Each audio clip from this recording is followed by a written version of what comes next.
और उसके बाद हम लोग आगे पढ़ लेंगे, ठीक है।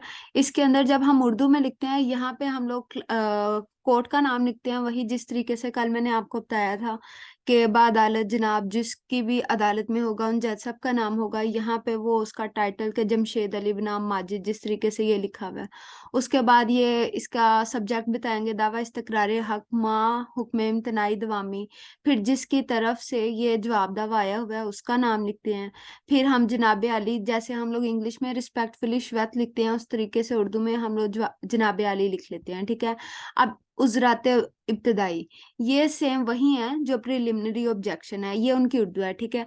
और इसके अंदर आपने वो सारे ग्राउंड्स लेने होते हैं जिनकी बेसिस पे आपको लगता है चाहे ये दावा रिजेक्ट होना चाहिए या वो ऐसी चीज जो एडिशनल आप अपने हक में एक स्टांस लेना चाहते हैं, जो कि आप बतौर डिफेंस नहीं ले सकते क्योंकि वो आपकी जो मुतल्लिका प्लेंट है उसका वो हिस्सा नहीं है, ठीक है।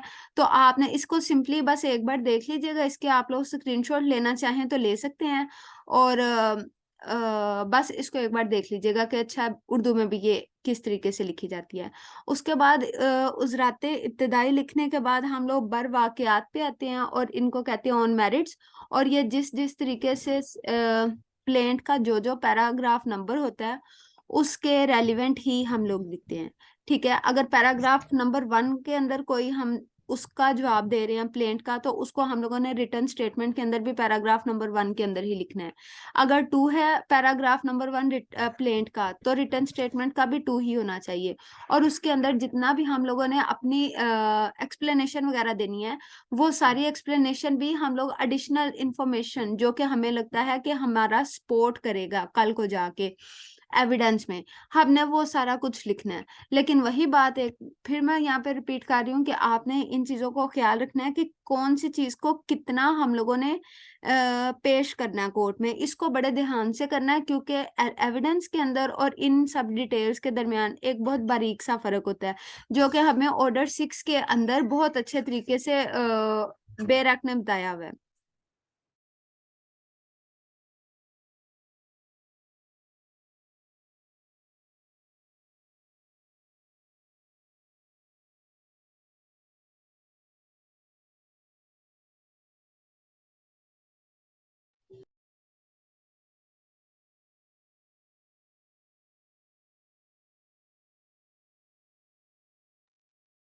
अच्छा, उसके बाद हम लोगों ने इसी तरीके से सारे पैराग्राफ्स को लिखते जाना है। और लास्ट पे उसी तरीके से हम लोगों ने अपनी प्रेयर लेनी है और प्रेयर के अंदर हम लोगों ने जो भी हमारा स्टांस होगा, फर्स्टली तो हम ये कहते हैं कि दावा ही खारिज किया जाए या डिसमिस किया जाए और कोस्ट के साथ किया जाए। और उसके अलावा जो भी कोर्ट को लगे कि ये एडिशनल रिलीफ जो हमें मिलना चाहिए, वो सारा कुछ हम लोग अपने प्रेयर के अंदर लिख देते हैं। अच्छा, एक बात आप लोगों ने यहाँ पे ध्यान रखनी है कि जो होती है ना हमारी रिटर्न स्टेटमेंट इंग्लिश में, उसके अंदर हम लोग यहाँ पे प्रेयर लिखते हैं और उसके नीचे यहाँ पे वेरिफिकेशन करते हैं। लेकिन उर्दू में मैंने थोड़ी सी बहुत कम देखी हुई है, ये क्या इसका नाम लेते हैं, रिटर्न स्टेटमेंट्स। लेकिन इनकी ना ये एक साइड पे ही लिखते हैं। अब मुझे ये एग्जैक्टली तो नहीं पता कि उर्दू में यहाँ पे इस तरीके से क्यों लिखते हैं, बट हाँ ये एक गौर करने वाली चीज है कि उर्दू में हम लोग यहाँ पे लिख लेते हैं साइड पे रिटर्न स्टेटमेंट की जो वेरिफिकेशन होती है, लेकिन इंग्लिश में हम इसके नीचे लिख लेते हैं, ठीक है। अब किसको पता है ये हम क्यों लिखते हैं इसके अंदर साइड पे?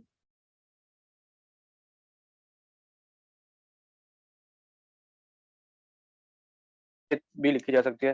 जो इब्तिदा है ना, वो सेंटर में एक पैराग्राफ की सूरत में लिखी जा सकती है। ये जरूरी नहीं है कि यहाँ लिखी जाए। ये मेरा ख्याल है वो पेज उसका खत्म हो रहा था, इसीलिए उसने उठा के यहाँ पे ऊपर कर दिया है। ठीक है सर। वैसे ना मैंने थोड़ी सी देखी हुई है, उसमें हमेशा ही इसे ये ऐसे होता है कि एक साइड पे ये लोग लिख देते हैं, पता नहीं क्यों लिखते हैं। बहरहाल ठीक है। अच्छा, ये एक हमारे साथ सर अली थे, उन्होंने की थी, और एक दो सर अली थे, ठीक है। ये उन दोनों ने हमारे साथ की थी शेयर। इसके अंदर इन्होंने ना जो प्रिलिमिनरी ऑब्जेक्शंस हैं वो नहीं लिए हुए, शायद इनके मुकदमे की जरूरत नहीं पड़ी थी, इनके मुकदमे का नोयत ऐसे थी जिसके अंदर उन्होंने प्रिलिमिनरी ऑब्जेक्शन नहीं ली, लेकिन उन्होंने डायरेक्ट जिस तरीके से प्लेंट का आंसर देना था अपनी रिटर्न स्टेटमेंट के अंदर, उन्होंने ऑन मेरिट्स यानी कि बरज़िमनात से शुरू किया और इसका आंसर ना देना शुरू कर दिया। लिहाजा हमारे पास ये दो तरह की हो चुकी हैं, क्या उनका नाम लेते हैं, रिटर्न स्टेटमेंट के, एक जिसके अंदर उन्होंने प्रिलिमिनरी ऑब्जेक्शन लिखी हुई है और उसके बाद बरज़िमनात लिख के उसका आंसर दिया हुआ है, और दूसरी जो है वो बगैर प्रिलिमिनरी ऑब्जेक्शन के दिए हुए हैं। ठीक है, अब उसके बाद ये एक और सर थे, ये उन्होंने भी भेजी थी लेकिन ना मुझे ये कोई सही क्लियर नजर नहीं आ रही, बहरहाल इन्होंने भी ना उजरात इब्तदाई पहले लिखे हुए हैं इसके अंदर, अगर आपको मतलब नजर आ रहा हो, और उसके बाद उन्होंने बरज़िमनात के ऊपर भी आंसर दिए हुए हैं। इसको ना मैं डिटेल में ज्यादा इसलिए नहीं जा रही क्योंकि ये आप लोग स्क्रीनशॉट ले लें और बाद में इनको आराम से पढ़ लीजिएगा, क्योंकि इसके ऊपर हमारा काफी ज्यादा टाइम कंज्यूम हो जाएगा। ठीक है, ये किसी का स्पीकर, अच्छा ठीक है। अच्छा, उसके बाद हम लोग जिस तरीके से एक प्लेंट का आंसर देते हैं ना रिटर्न स्टेटमेंट के सूरत में, उसी तरीके से हमारे पास कोई भी एप्लीकेशन आई हो ना, हम उसका जवाब देते हैं रिटर्न रिप्लाई की सूरत में। जैसे वो पीछे हमारे पास सूट फॉर परमानेंट इंजंक्शन था, लेकिन उसके साथ ऑर्डर 39 रूल 1 2 की एप्लीकेशन आती है, तो उसके अंदर हम लोग एक सिंपल सा आंसर लिखते हैं, वो आप लोग एक नजर देख लें ताकि अगर किसी को मतलब कि साथ साथ ये भी क्लियर हो जाए आप लोग का। ये सिंपल उसके 3 से 4 ही पैराग्राफ होते हैं और उनको इस तरीके से सिंपल लैंग्वेज में लिख लेते हैं। फर्स्ट में नो नीड टू रिप्लाई, के जो भी आंसरिंग रिस्पोंडेंट है उसने रिटर्न स्टेटमेंट दी हुई है वो उसको इसका इंटीग्रल पार्ट समझ लिया जाए। मतलब सिर्फ हम लोग खाना पूरी करने के लिए ना ये इसका जवाब दे देते हैं, क्योंकि खाना पूरी का वर्ड मैं इसलिए यहाँ पे यूज कर रही हूँ क्योंकि जो भी हम लोगों ने रिटर्न स्टेटमेंट लिखी हुई है ना, उसका वो सारी की सारी को जब हम लोगों ने लिखते हैं ना कि यहाँ पे integral part of return replies को समझा जाए, तो उसका यही मतलब है कि उसको भी ए टू जी हमारे इस एप्लीकेशन के जवाब के साथ पढ़ा जाए। तो फिर इसमें कोई दो राय नहीं रह जाती कि ये दोनों चीजें सेपरेट हैं, लेकिन ये एक फॉर्मेलिटी है क्योंकि वो एप्लीकेशन एक सेपरेट आई हुई है हमारे पास और प्लेंट सेपरेट आई हुई है, लिहाजा हम लोगों ने सेपरेट सेपरेट ही दोनों की आंसर्स देने हैं। ठीक है, उसके बाद ये है it is there for most, इसकी प्रेयर भी इसके अंदर ही उन्होंने लिख दी हुई है कि इसको डिसमिस किया जाए इस एप्लीकेशन को, और स्पेशल कॉस्ट भी दी जाए। उसके साथ इसका भी सेम एज इट इज वैसा ही पैटर्न है कि नीचे सिग्नेचर्स होंगे डिफेंडेंट के, उसके बाद नीचे वकील साहब का नाम होगा और वकील साहब के नाम होने के बाद फिर वेरिफिकेशन होगी और फिर दोबारा रिस्पोंडेंट के सिग्नेचर होंगे। यहाँ तक आप लोगों को मतलब जो हम लोगों ने कल पढ़ा था और आज पढ़ा है थोड़ा सा, अगर किसी को कंफ्यूजन है तो सवाल पूछ लें क्योंकि फिर हमारा टॉपिक नेक्स्ट जाने लगा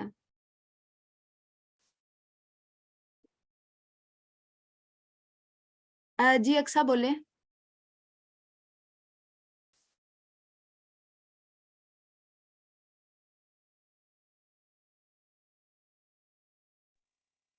आपने बताई है।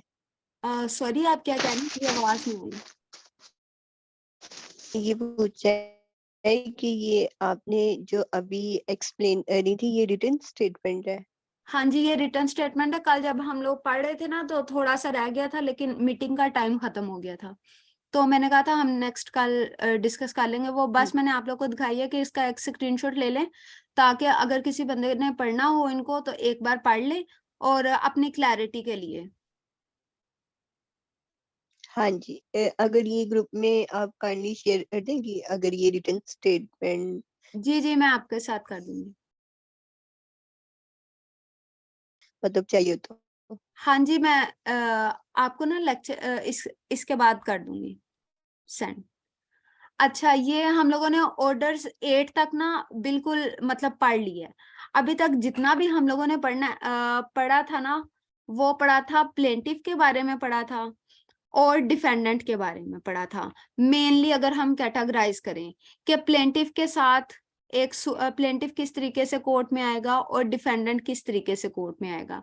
अब ये जो अमेंडमेंट इन प्लीडिंग का टॉपिक है ना, ये प्लेंटिफ और डिफेंडेंट इन दोनों के कोर्ट में आने के बाद की बात है कि अच्छा प्लेंटिफ की प्लेंट आ गई है और डिफेंडेंट की आ गई है रिटर्न स्टेटमेंट। अब अगर प्लेंटिफ ने अपनी प्लीडिंग के अंदर कोई चेंजेस करनी है या डिफेंडेंट ने अपनी रिटर्न स्टेटमेंट के अंदर कोई चेंजेस करनी है, तो फिर हम लोग डायरेक्टली कोर्ट में नहीं जाएंगे, बल्कि हम लोग ऑर्डर 6 रूल 17 की एप्लीकेशन देंगे और वो एप्लीकेशन फिर डिसाइड करेगी कि आया हमें इजाजत मिलनी चाहिए इस प्लेंट को या रिटर्न स्टेटमेंट को अमेंड करने की या नहीं। अच्छा, इसके लिए ना एक छोटा सा प्रोसीजर समझ लें कि फर्ज करें प्लेंट आ गई है कोर्ट में और फिर रिटर्न स्टेटमेंट आ गई है। एक सेकंड रुकिएगा।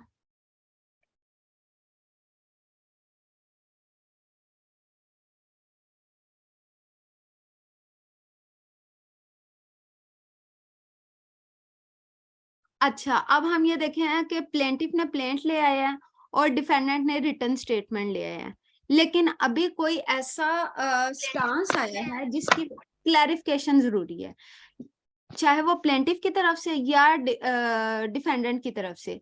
और वो क्लैरिफिकेशन कोई इस नौयत की नहीं है कि ये लोग अपनी जो भी इनकी प्लीडिंग है ना उसके अंदर जो कमियां रह गई हैं उनको पूरा करना है, नहीं, ये ऐसी नहीं है, बल्कि ये एक ऐसी मटेरियल नेचर की अमेंडमेंट होनी है या चेंजेस होनी है उनकी प्लेंट या रिटर्न स्टेटमेंट के अंदर, जिसका अल्टीमेटली हमारा जो कोर्ट का डिसीजन आना है ना उसके ऊपर, उसके मेरिट्स के ऊपर तो कोई ना कोई असर होगा। लेकिन इसके अंदर जो प्लेंटिफ है या फिर जो रिटर्न स्टेटमेंट है, इनकी जितनी भी कोताहियां है ना प्लेंट दायर करते वक्त या रिटर्न स्टेटमेंट दायर करते वक्त, उनकी भरपाई के लिए हम लोग अमेंडमेंट इन प्लेंट का हमें इजाजत नहीं मिलेगी, या फिर अमेंडमेंट इन रिटर्न स्टेटमेंट करने की हमें इजाजत नहीं मिलेगी। अच्छा, इसके लिए होता क्या, इसके लिए हम लोग अमेंडमेंट इन प्लेंट या रिटर्न स्टेटमेंट जिस भी बंदे ने करनी है, वो बंदा से क्या मुराद है, प्लेंटिफ या डिफेंडेंट, वो एप्लीकेशन देगा, फिर उसका नोटिस दूसरी पार्टी को जाएगा, उसका जब नोटिस दूसरी पार्टी को जाएगा फिर कोर्ट इन दोनों पार्टीज को सुनेगी। अगर फर्ज करें प्लेंटिफ की तरफ से ये अमेंडमेंट की एप्लीकेशन आई है, ठीक है, अब हम आगे जितना भी लेके चलेंगे ना वो प्लेंटिफ को लेके चलेंगे। प्लेंटिफ की तरफ से ये रिटर्न अमेंडमेंट इन प्लीडिंग की एप्लीकेशन आई है, इसका नोटिस फिर उसके डिफेंडेंट को जाएगा। अब इसका नोटिस जाने के बाद डिफेंडेंट ने आके इसका रिटर्न रिप्लाई कोर्ट में सबमिट करवाना है, फिर इसके आर्गुमेंट्स होंगे, आर्गुमेंट्स होने के बाद फिर कोर्ट फाइनली डिसाइड करेगी बजरिया ऑर्डर कि आया कि मैं इस ऑर्डर 6 रूल 17 की एप्लीकेशन को एक्सेप्ट करता हूं या रिजेक्ट करता हूं। अगर तो ये चीज हो गई ना एक्सेप्ट, तो फिर क्या होगा, कोर्ट कहेगी कि हम प्लेंटिफ को लेकर चल रहे हैं ना, तो कोर्ट ये कहेगी कि आप अपनी अमेंडेड प्लेंट लाएं, ठीक है।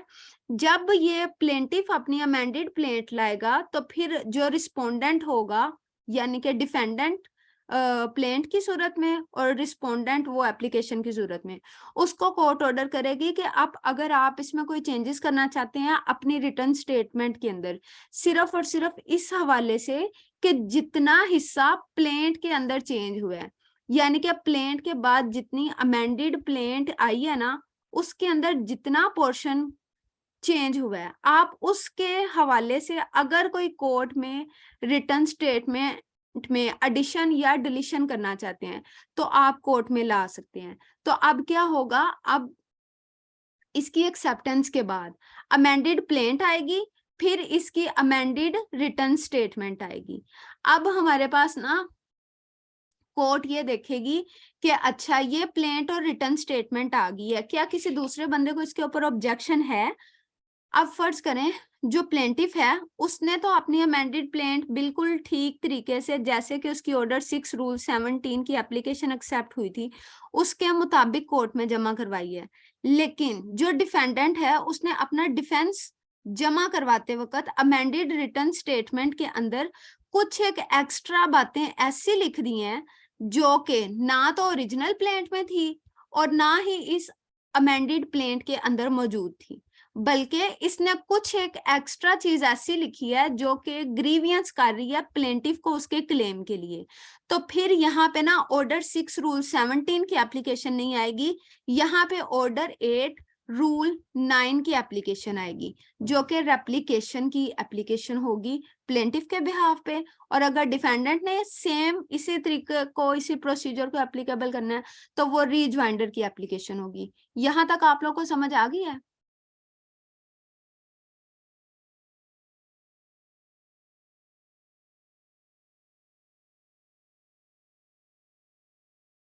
हेलो, अस्सलाम वालेकुम, मेरी आवाज आ रही? ठीक है। अब जब आपने ऑर्डर 8 रूल 9 की एप्लीकेशन दी है ना, तो कोर्ट की ये ड्यूटी बनती है कि वो उसको देखे कि वो किन ग्राउंड्स पे दे रहा है एप्लीकेशन। वो ये कह रहा है कि ये जो अमेंडेड प्लेंट आई है या अमेंडेड रिटर्न स्टेटमेंट आई है, ठीक है। अब इसका ओरिजिनली तो ऐसी कोई चीज है ही नहीं थी, यानी कि इन्होंने कुछ एक्स्ट्रा चीजें उसके अंदर ऐड कर दी हैं, ठीक है। अब अगर सिविल जज साहब के पास ये एप्लीकेशन आ गया, तो उन जज साहब ने इसको एक्सेप्ट करना है, और फिर इसका एक्सेप्ट कैसे करना है, दूसरी साइड से इसका भी रिप्लाई मांगना है, फिर दोनों पार्टीज को सुनना है, फिर दोनों पार्टीज को सुनने के बाद फिर अपना फैसला देना है। और जो इन जज साहब का इस एप्लीकेशन के ऊपर फैसला आएगा, फिर उसके मुताबिक ये जो अमेंडेड प्लेंट है या अमेंडेड रिटर्न स्टेटमेंट है, उसको तब्दील किया जाएगा।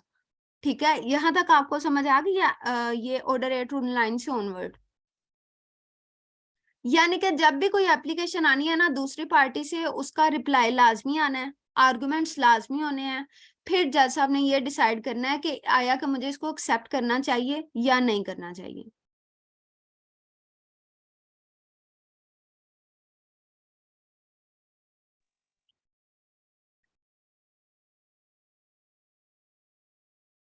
जी ठीक है।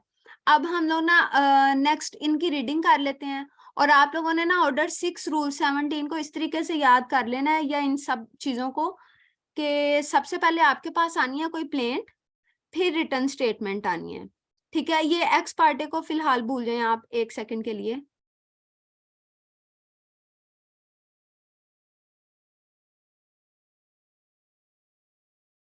इसको 1 मिनट के लिए बोलें।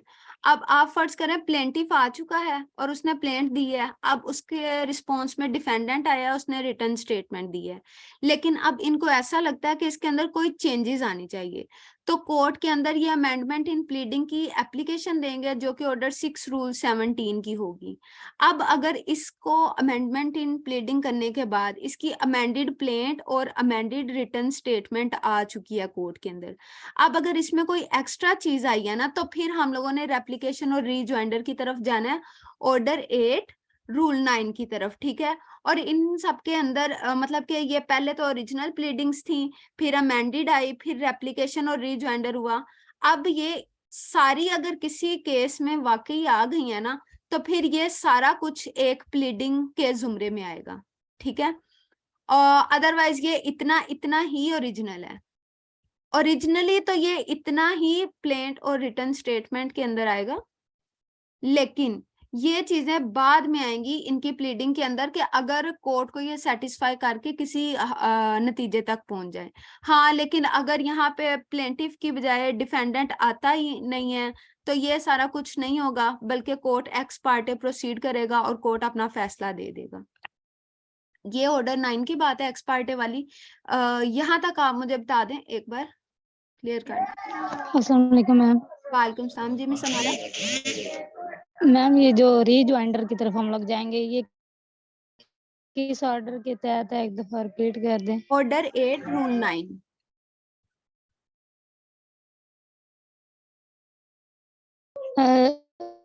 एप्लीकेशन और रीजॉइंडर दोनों के लिए सेम ऑर्डर हाँ जी, दोनों के लिए सेम है। अगर प्लेंटिफ है। में जाना है तो रेप्लिकेशन इसको कहेंगे, और इसका जब जवाब आएगा ना डिफेंडेंट की तरफ से, तो इसको फिर हम लोग कह देंगे रीजॉइंडर। ठीक है मैम। जी ठीक है। अच्छा, अब हम लोग इनकी रीडिंग्स वगैरह कर लेते हैं, ताकि हमें और ज्यादा क्लियर हो जाए चीजें।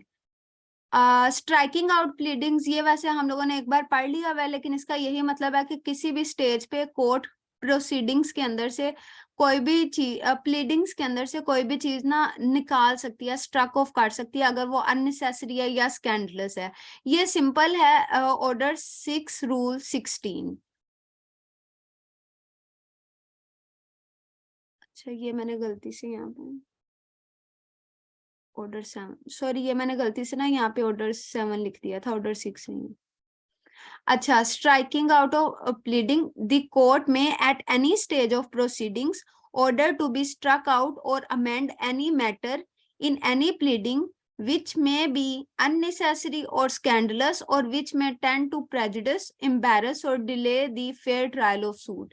इसके अंदर ये 5 बातें हैं जिसकी वजह से कोर्ट किसी भी टाइम एक सूट की प्रोसीडिंग के अंदर चीजों को स्ट्रक आउट यानी कि खत्म भी करवा सकते हैं और निकलवा भी सकते हैं प्लीडिंग्स के अंदर से। और हम लोग को पता है कि प्लीडिंग का क्या मतलब होता है। प्लीडिंग का मतलब होता है प्लेंटिफ के लिए और रिटन स्टेटमेंट डिफेंडेंट के लिए, ठीक है।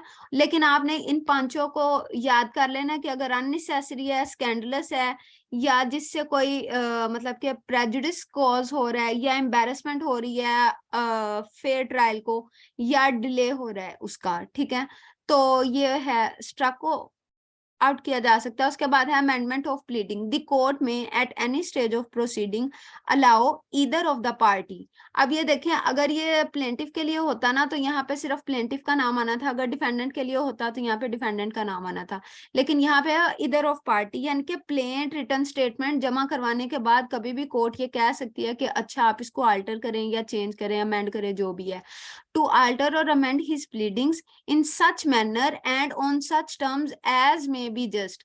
अच्छा, ये such manner और such terms है ना, इसका ये मतलब है मोस्टली अगर आपने पैराग्राफ नंबर 1 में ये 4 वर्ड्स ऐड करवाने हैं, पैराग्राफ नंबर 5 में आपने ये 3 वर्ड्स ऐड करवाने हैं, पैरा नंबर 7 में आपने ये 3 वर्ड्स ऐड करवाने हैं, पैराग्राफ नंबर 10 में आपने ये 2 वर्ड्स ऐड करवाने हैं।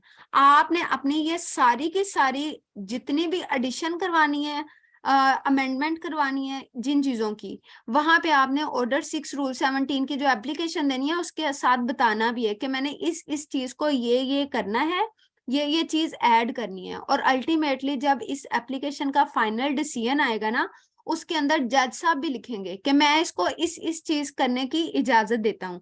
और आपकी जो प्लीडिंग होगी ना सबसीक्वेंट, यानी कि जो भी अमेंडेड प्लेंट आएगी या अमेंडेड रिटर्न स्टेटमेंट ही आएगी, उसके अंदर सिर्फ ये इतना ही स्कोप है, इससे एक्स्ट्रा अगर कोई बंदा गया तो फिर हम उसके खिलाफ ऑर्डर 8 रूल 9 की एप्लीकेशन देके उसको फिर चेंज करवा सकते हैं आगे फर्दर, ठीक है। फिर है एज में बी जस्ट, यानी कि जो उस वक्त कोर्ट को ये लग रहा है कि अच्छा ये चीज मुनासिब है। And all such amendments shall be made as may be necessary for the purpose of. अब उन्होंने आगे पर्पज भी मेंशन कर दिया कि ये क्यों है। ऐसा नहीं करना कि हम लोगों ने ऐसे ही जाके हमारा दिल किया जी आज हमारा प्लेंट में ये चीज रह गई थी और इसको चेंज करवाना, नहीं। अब उन्होंने पर्पज जाहिर तौर पे यहाँ पे मेंशन कर दिया। अब हम लोगों ने इससे बाहर नहीं जा सकते। For the purpose of determining the real questions in the controversy between the parties, यानी कि पार्टीज के दरमियान जो असल कंट्रोवर्सी है, जो असल डिस्प्यूट है, उसको डिटरमिन करने के लिए ही सिर्फ और सिर्फ अमेंडमेंट की इजाजत मिलेगी, उसके अलावा और कोई इजाजत नहीं मिलेगी। Failure to amend after order, if a party who has obtained an order for leave